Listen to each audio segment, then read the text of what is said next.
Nice. Hopefully he has a nice cushion as well. That would be good, wouldn't it? If he had a nice cushion. What would he use it for? Who would get it? Yeah, you would, Phil, because you're nice. Yeah.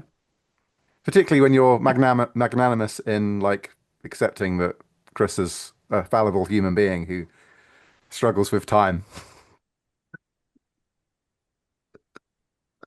Magnanimity. If I could spell it, it would be my middle name. And there's our cold open. Yeah.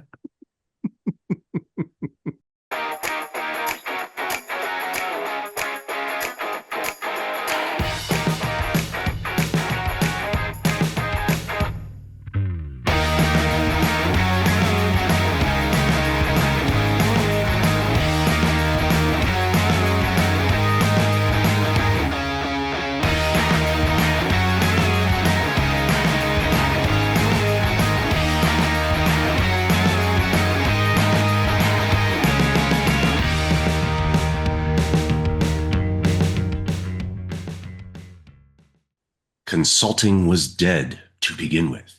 This you must know, or nothing that follows will make any sense.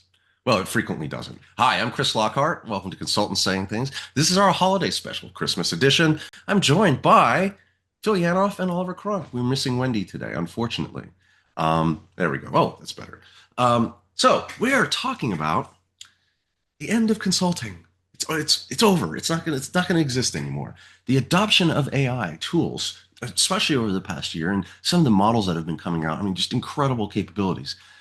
Previously, though, we were toying with it. It was big consulting firms putting some stuff out, and we've language models. We've got some products that utilize it, but the fundamentals of the consulting industry, I don't think were really impacted to the degree to which, dare I say, we might be predicting the ghost of Christmas yet to come over the next year. That the fundamentals of consulting really will be changing, all the way from how we pursue deals with clients to how we deliver the work to whether or not the clients believe that we actually need to be there to help them to deliver some of this work. Can AI do it all? So I think this is really sort of an interesting point to reflect on the past year a little bit, and sort of how these tools have really begun to be adopted by companies, by firms, our clients, and by consulting firms themselves, and the impact that that's beginning to have on consulting as an industry.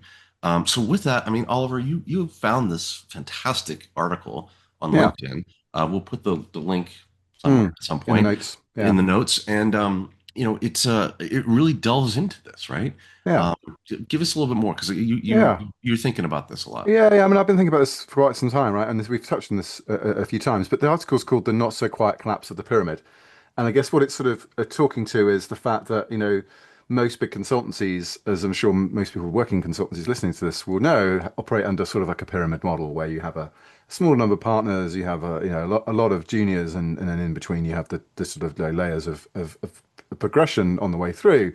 And I think one of the main points it's making is from a career and recruitment perspective, if AI is starting to displace some of the junior work, and we can debate to the extent it isn't, and the risks of doing so in a moment, that fundamentally impacts the bottom of the pyramid, and that doesn't just stop there, that ripples all the way through, because if you don't have an intake at the bottom, how does your firm work? Because essentially, does the sort of entry level grade just all of a sudden become a really big step, like so, it requires a lot more training, or a lot more shadowing, or maybe even AI augmentation yourself to actually even come in, at the new entry level. So does the entry level just sort of get raised up, or does it start to fundamentally shift the whole model? And I think the article's sort of piece in the exec summary is that the consulting is not dying, but the traditional consulting model is, to your point. Like, this is going to massively disrupt why people buy, how they buy it, how we staff it, how we operate it, and how this whole career structure around consulting operates. So I think the point is, it's some people are arguing this is just a tool, and I often do make that argument in other talks I've been giving this Yeah. year. I think But I think, we've said that on this show, right? yeah, yeah, and I Yeah. think that's the advice for clients, Yeah. right? But I'm not so sure. And then this article makes a really good case for the fact that maybe for consulting firms, that's not true. Let's face it, I can't talk about all the ins and outs of what we're doing at my firm right now, but we are for sure very much in a pivot moment with a strategic, incubator project to fundamentally change as a business how we use the tools that are the AI tools in a variety of different ways, in a variety of different go-to-market options, and a variety of different sort of charging models. So we're feeling this. So if we're feeling this, and we see the evidence from this article as well, and we see the firings and so on, and the rifts and things. So I genuinely think there's something here. And of course, with all predictions, it's dangerous, isn't it? Because people could look back at this, point at us, and laugh at us. But I genuinely think it's an interesting topic to discuss. You know, when we come to predictions, I have to say, and I think we did this last year on the Christmas special, where we went back and we looked at some of our predictions and how eerily close to actually reality we were in a lot of our predictions. I mean, maybe that's the benefit of being consultants and being able to say nothing while saying a bunch of words. Oh, I told you I was right the whole Nice. time, right? But Phil, like a lot of people, like there's the camp of people. I've been in both sides of this, right? But there's the camp of people that say, yeah, it's just a better PowerPoint tool, right? It's just better Word. It's Copilot. It's a Better better, Excel. faster version of the thing that we've always done. And then there's the other people that say it's going to eliminate half the consulting industry. The firms are going to go away, right? And there's a middle there somewhere, surely, right? Yeah, I mean, and of course, what Clark is making the claim, right, is that basically one person is outputting what might have been five people in a traditional consulting model, right? So one person's able to come in and basically use AI tools to do a fair amount of data gathering and analytical data, and then they're synthesizing on top of that, right? So if that's true, what are these other four or five people, what would they be repositioned as, right? And, from your guys' perspective, you think about it, if you're coming in with land and expand, it's a little harder now to go about and say, oh, we're going to drop five people on this and 10 on that and 20 on the next, or whatever those numbers might be, because I think that the market is going to say, I think you're able to do more with less. So where do you put them? What are they doing? What will you So, have them doing? so are you suggesting the challenge is really for the PwCs of the world with, 500,000 employees? And it's like, now I don't need so many. I can do the same work Well, with fewer people. it creates a problem for them, right? Because part of the billing model is billable bodies, right? And I mean, that's Mm, how I make yeah. money is I be able to put this army this size here, right? Um, so are these guys at the insight billing model? I don't think so. I think it's the billable body model, right? Yeah. They're billing per hour, they're billing per person. They're they're not saying, well, we're going to deliver three great ideas and they're 150,000 bucks a piece. But there's been this sort of talk of this disruption for some time because when I was in Big Four, we were looking at SaaS, and there was concern that like data-driven traditional sort of SaaS software, even pre-generative AI, so with machine learning type model capability, was potentially going to be quite disruptive. I guess that's a bit different because it takes a lot more effort to build those things, and they're typically quite niche, quite specialist. I guess the difference here is it's the accessibility of this technology and just how rapidly it's been adopted. The other piece that I think is interesting, and I'll try and dig out this article for show notes as well, Chris, is I'm pretty sure I saw that there is one of these model firms has hired a whole bunch of consultants in order to fine tune and load up the model with examples of the sorts of work that professional services firms do. So, when that model sees the light of day, because I think that's still a work in progress, that's going to be far more tuned and effective at doing the consultant job to the point that, clients, so I think we were saying earlier, like some of the things about the consultant is it asks better questions. Well, if there's been a model that's been fine-tuned to sort of behave like a consultant, given how well we know these things are able to play with language, asking questions is just a transformation activity, really. It's like take this, scope of work or this client and think about some good questions. Well, we know LLMs can do that. You know, we've done that enough times for this podcast, right? Let's take this topic. Let's see what Claude suggests are interesting topics or questions to ask about this topic. So uh, there's some really sort of fundamental things for me about where does this stop? Is it just the consulting business itself, or actually is it the nature of what you hire a consultant to do? Because I do wonder whether it's Chat GPT today, it's Chat Consultant 2026. But I like this idea of the consultant AI, right? Hmm. Where I do think it's capable today and will be even more so of doing some of those roles. And I think in the article, right, it's this whole idea of the model is going to have to accommodate that or change, right? The model has always historically been based on a pyramid or perhaps a diamond shape, right? Or different kinds of flavors. But if we go with the pyramid model, the idea being that there's a whole bunch of people at junior levels and fewer people as you go up to the senior partners. Um, some firms, the pyramid's a little inverted, but maybe it kind of gets skinny in the middle and then gets wide at the top again. But that's not an AI problem, right? I Hmm. think what we're saying is that base layer, and maybe even some folks like the pyramid's compressing, right? It's getting shorter, fatter, Yep. Yep. wider, or is it also just getting small? It's just shrinking. Like I don't. There's something there, right? Where there are certain roles that are performed today, Phil, like you said, right? Like we're going to sell bodies. Well, what if half of those bodies are now agents or consultant AIs?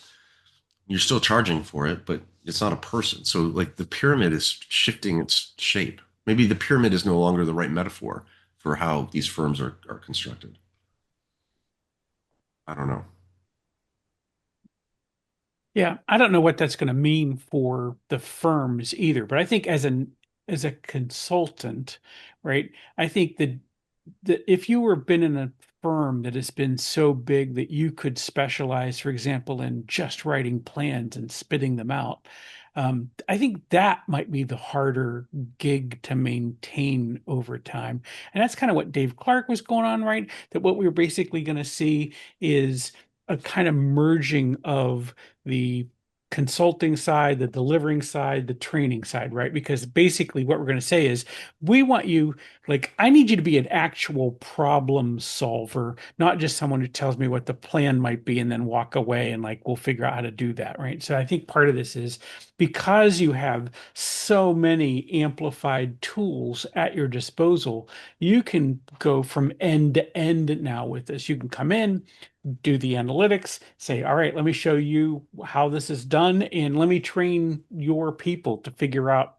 how to solve this problem in the future. I think that's different than bringing in one group like this, another group to work on phase two, another group to work on phase three. I think that's a thing that and so you as an individual consultant, your capability is opening up, and if you ever got yourself sort of married to the idea that like, well, I just explain problems and then my job here is done. I think Mm. that model might go away.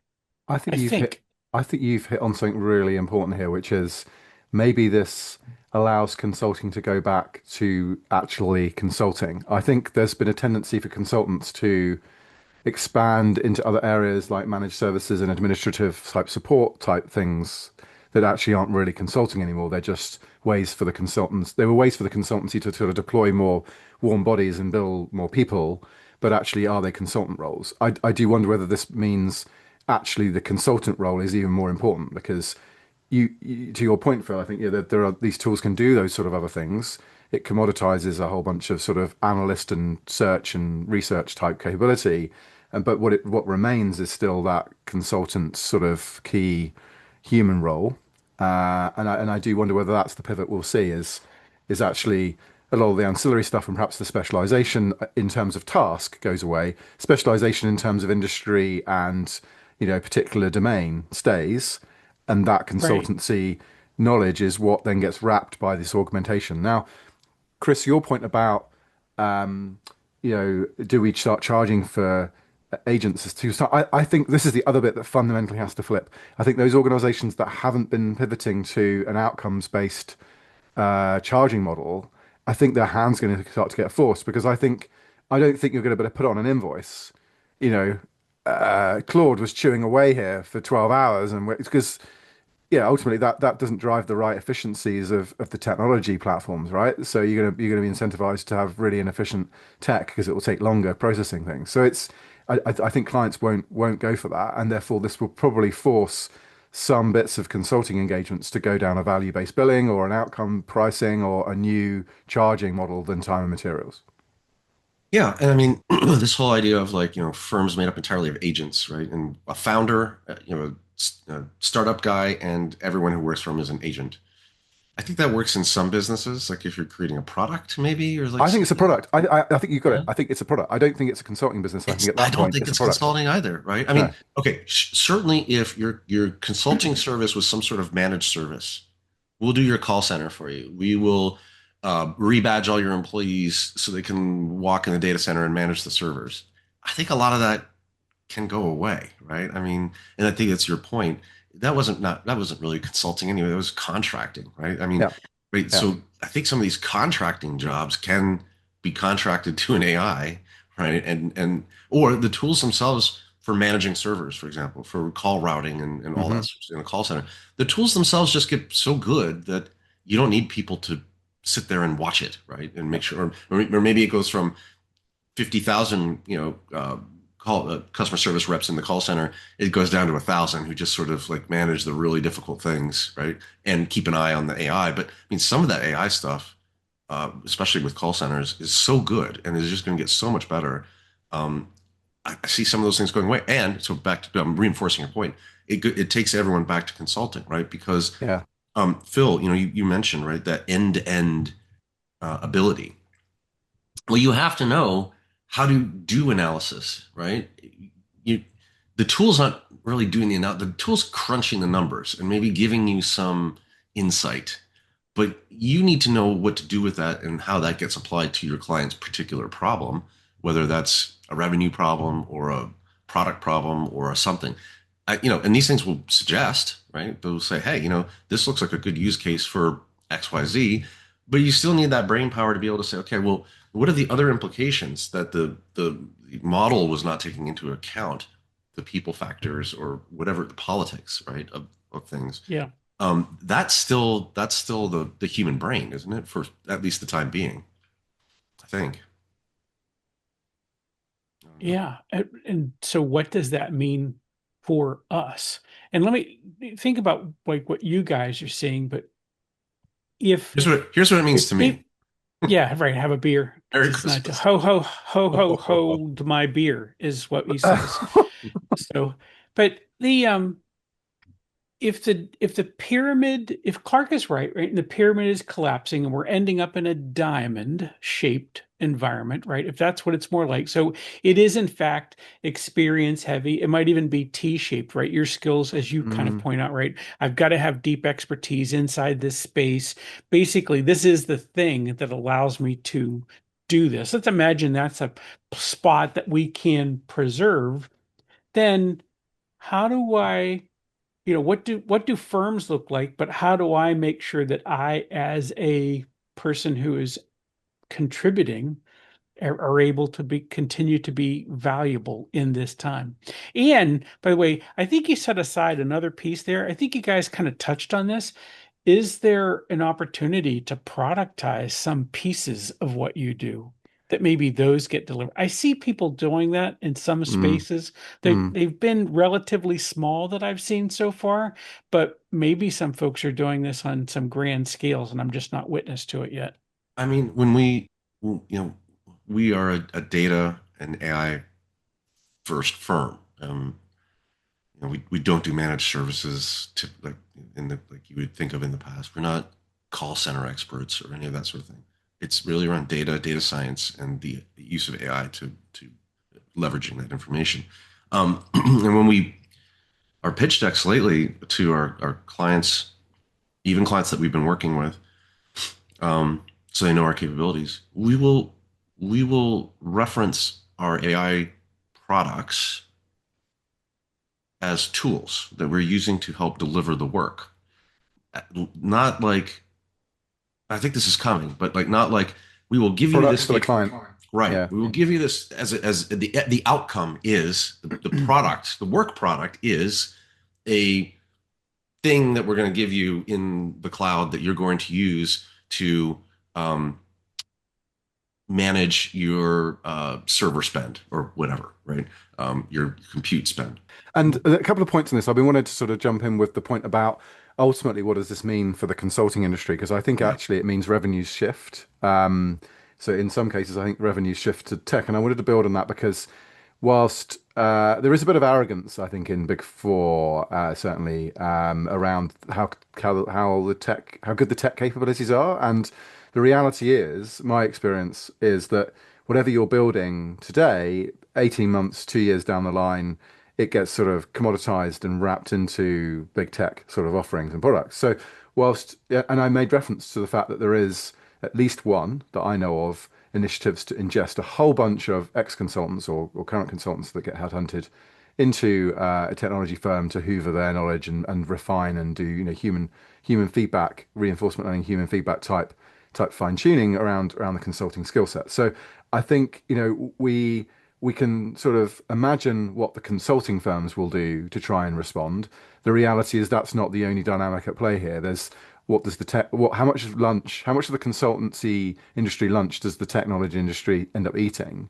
And of course that shifts over time. And I think up until now, the consultancy industry has been fairly sort of immune for that. In fact, the consulting industry has benefited from technology because you've deployed a whole bunch of consultants to deploy new technologies. I do wonder whether the consulting industry may fall out of love with technology as technology starts eating its lunch and seen as more of a competitor to the traditional consulting model. I mean, I do think, I think we've probably killed this in lots of our discussion, but like, we've got to maintain that human judgment piece, Hmm. right? Because without it, you end up with, making huge Hallucinations. mistakes that Yeah. cost a lot of Yeah. money, And reputations. Yeah. Yeah. right?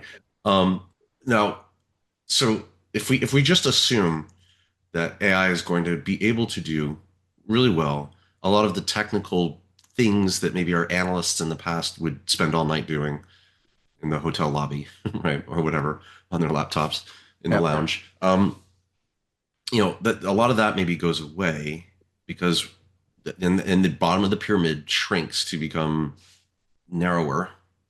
Maybe it's a narrower pyramid, squat, whatever. So there are fewer people doing those things. Um, but we still need, at some level, like the middle has to get wider, I think, because you need the people with the judgment. You got to have the people with the judgment. They're Mm. not junior people.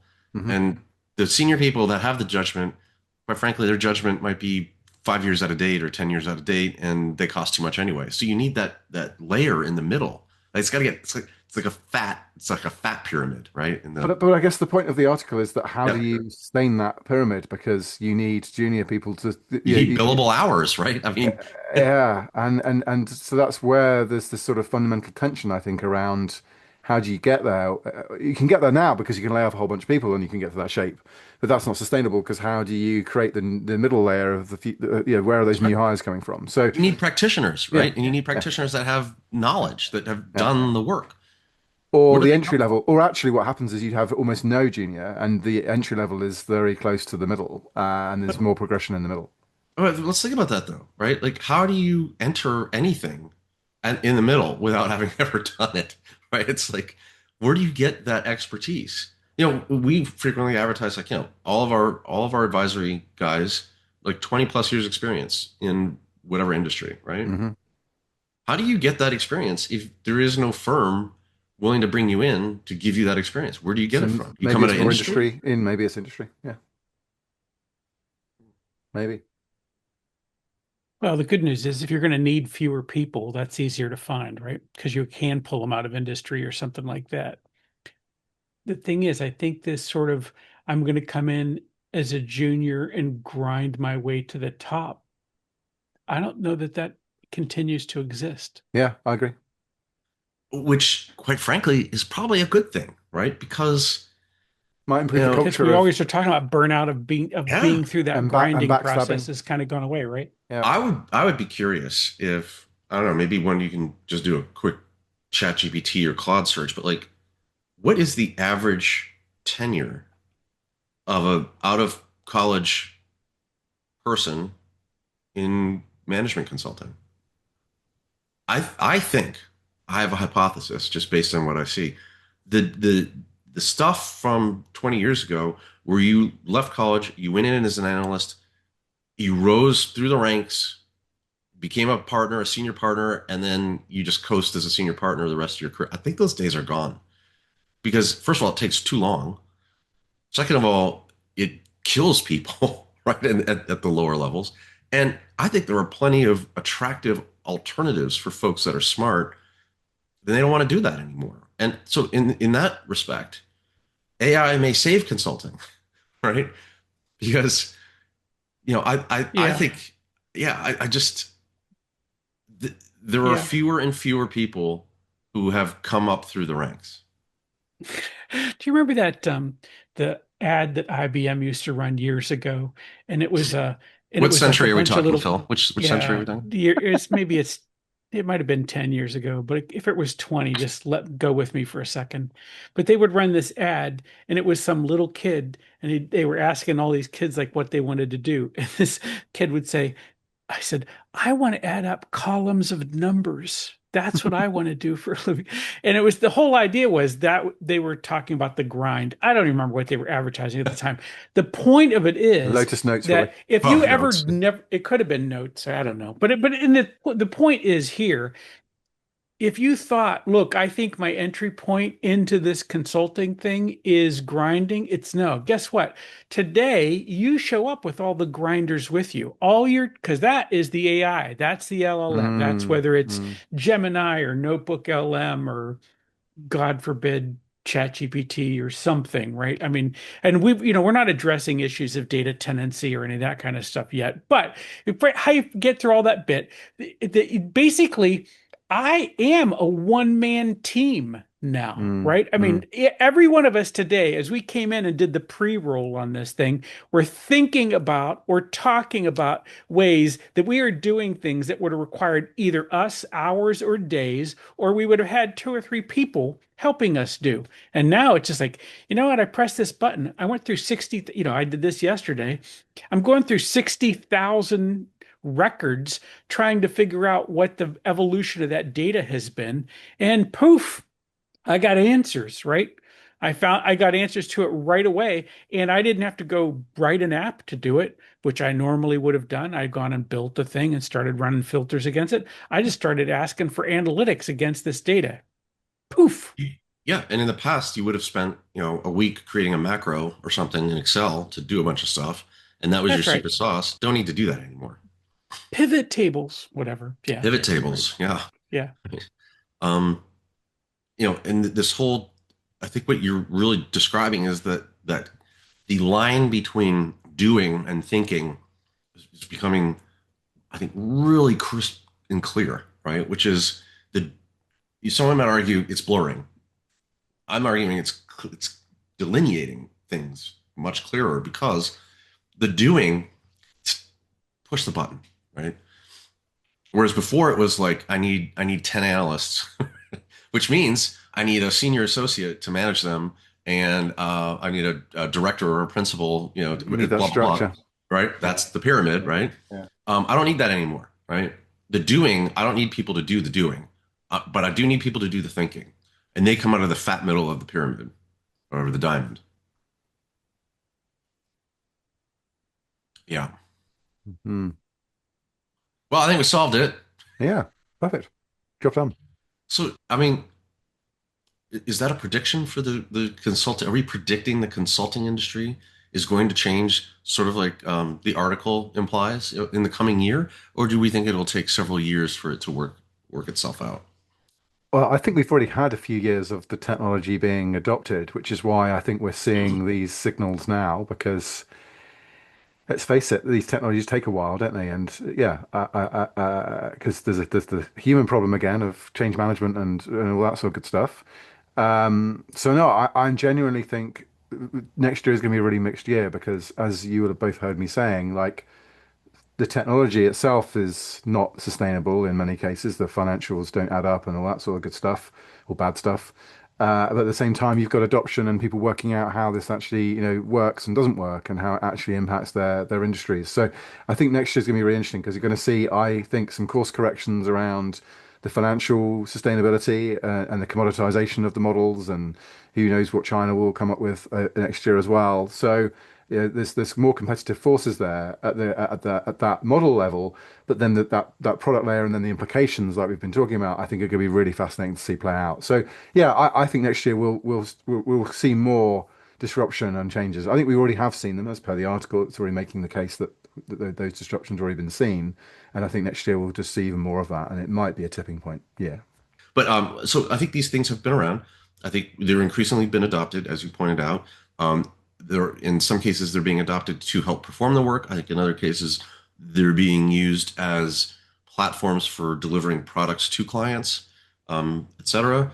I think what is going to emerge in this coming year is the firms that are going to have to grapple with the economic implications of what this means for their model. Because for 120 years, since Edwin Booz founded, a consulting firm, or some say McKinsey was first, but whatever, um, you know, it's been based on that leverage model, right? Like in order to justify the $2,000 an hour senior partner, I need 100 analysts on the ground, right, to generate that revenue. And they're not there. They won't be there. Or if they are, they're much fewer. So how does that impact the bottom line of these firms and what do they do about it? And maybe it's moved to products. Maybe it's reduce size and focus on human judgment from practitioners, right? That know. I don't know. I don't know. Maybe the firms shrink. Hmm. I don't know how you make up that revenue if the bottom of that pyramid really collapses, right?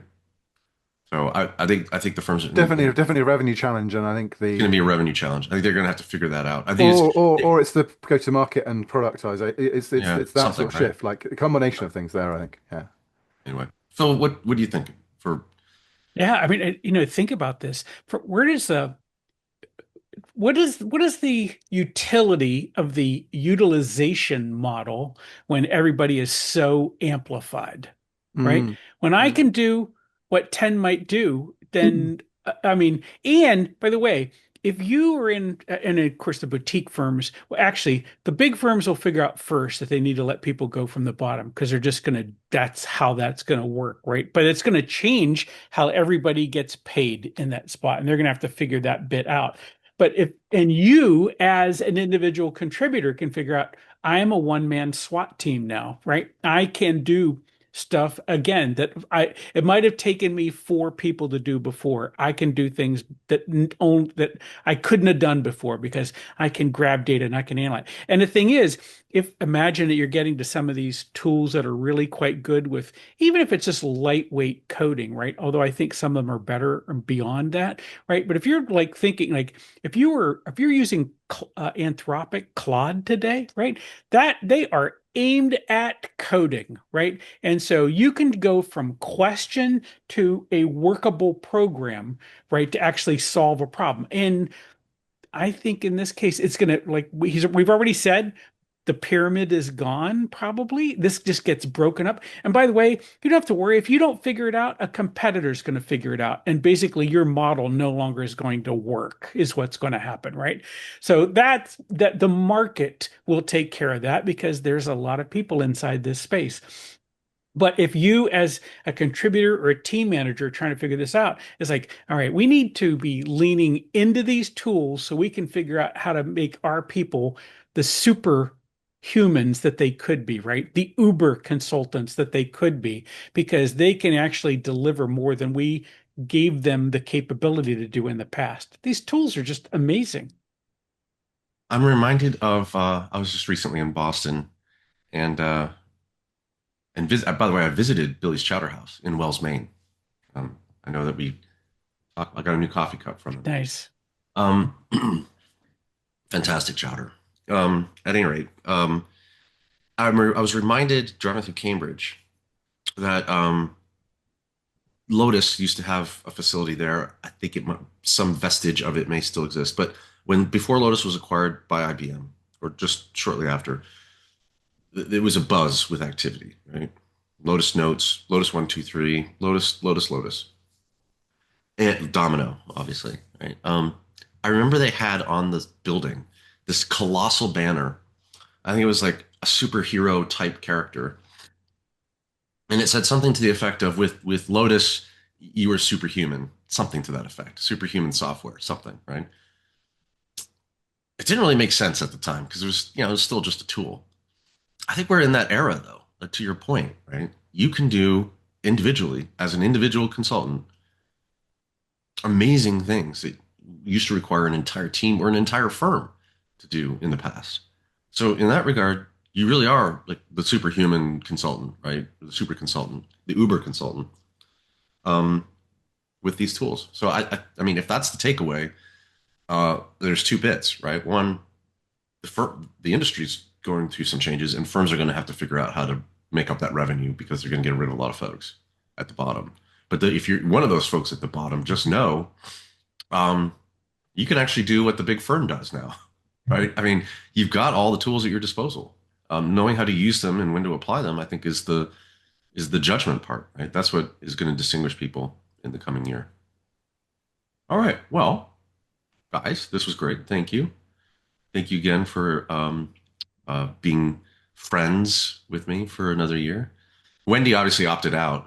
She's I don't want to be friends with that She kind of has stuff. so many friends. She has so many friends. She doesn't She's a really popular need lady. us. She's a popular She's lady. busy with a client, but doing that, the people that pay us, right? It's important, right? So all the important stuff. But yeah, thanks. Merry Christmas, Happy Holidays. Thank you to the viewers. I'm Chris Lockhart. This is Oliver Cron and Phil Yanoff. We'll see you in the new year next time. Cheers. Cheers. Happy, happy.